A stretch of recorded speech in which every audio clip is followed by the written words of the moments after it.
Tolong Pak Erik, hancurkan mata rantai mafia alat kesehatan.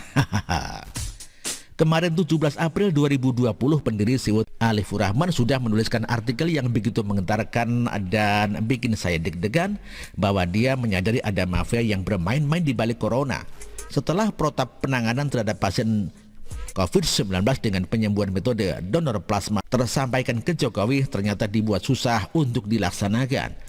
Beliau mengatakan bahwa tim dokter di Jawa dan Bali sebetulnya sudah sangat bersemangat menjalankan metode donor plasma yang dikenal dengan metode convalescent. Ternyata banyak sekali hal-hal yang merintanginya, padahal sudah terlalu banyak jurnal yang mengatakan donor plasma adalah satu-satunya cara untuk menyembuhkan pasien corona sembari menunggu vaksin. Para penghalang itu meminta untuk memilih jalur penelitian. Eksekusi pun enggan dikerjakan karena terhalang banyak hal. Kemudian di bagian kedua, lagi-lagi Alifur Rahman mengatakan bahwa Presiden hanya memiliki waktu 7 hari untuk segera mengeksekusi satu-satunya cara itu, yakni metode konvalesen, dan ia menyebutnya sebagai ada mafia medis. Para mafia medis ini menjadi begitu nikmat aliran dana yang digelontorkan oleh negara untuk melakukan penelitian, membeli alkes-alkes yang harganya selangit dan belum lagi dihitung markup. Dengan demikian, mafia menggunakan secara gila-gilaan uang negara. Maka uang negara habis dan potensi chaos selesai. 23 April menjadi deadline bagi Jokowi untuk melanjutkan atau menghentikan PSBB. Beli obat-obatan, alat kesehatan, PCR, perbanyak ventilator justru akan merusak tatanan keuangan negara ini. Tidak berhenti di bagian kedua, Alifur Rahman merinci ada 3 kelompok bandit yang ingin COVID-19 bertahan lama.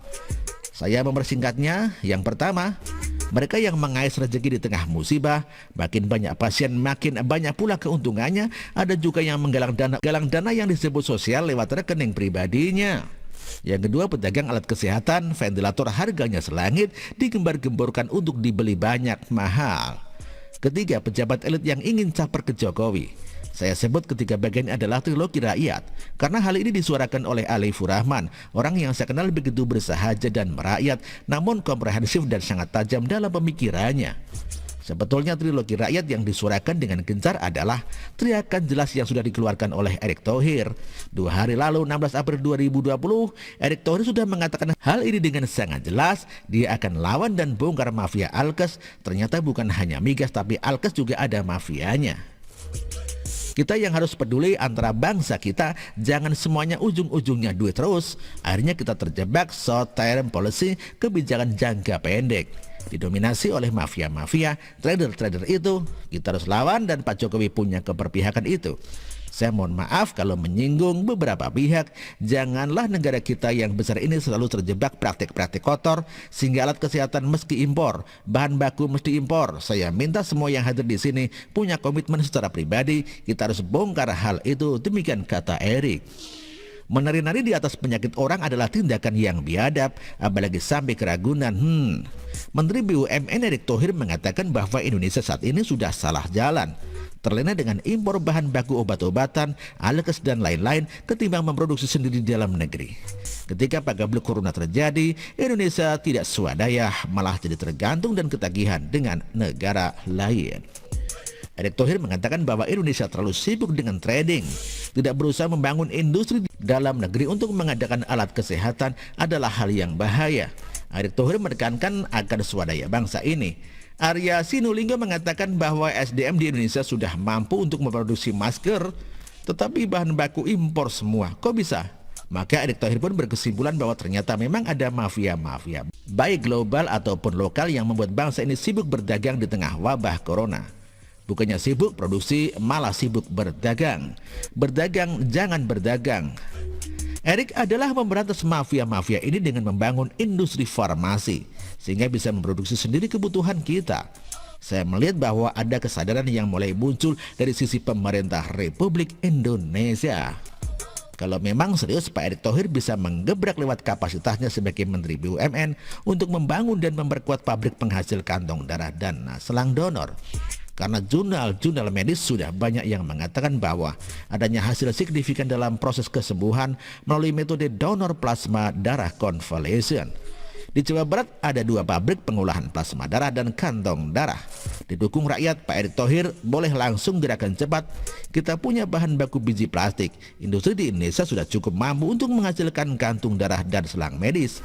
Pak Erick bisa mulai menggebuk dan memutuskan mata rantai mafia alat kesehatan. Kita sedang kejar-kejar dengan COVID-19. Dari trilogi rakyat itu sudah jelas bahwa dukungan rakyat jelas ke pemerintah. Tunggu apa lagi Pak Erick? Lawan, bongkar. Telanjangi para mafia alkes. Kita bisa hentikan COVID-19 bersama-sama. Ngapain Ahok dibiarin di Pertamina saja? Dia bisa menjadi samurai penebas kepala ular mafia itu. Begitulah tebas-tebas. Artikel ini ditulis oleh Manuel Mawengang dan dikutip dari sewo.com. Terima kasih.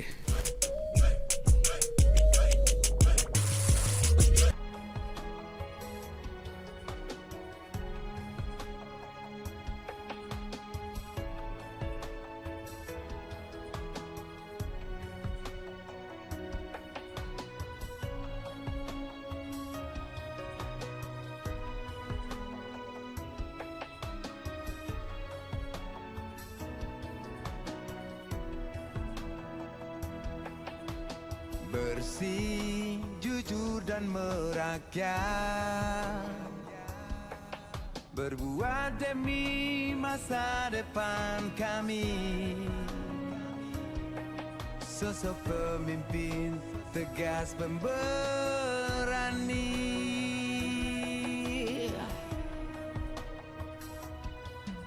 Kamu tidak tergantikan, terbukti baktimu untuk negara Indonesia Timur bersuara.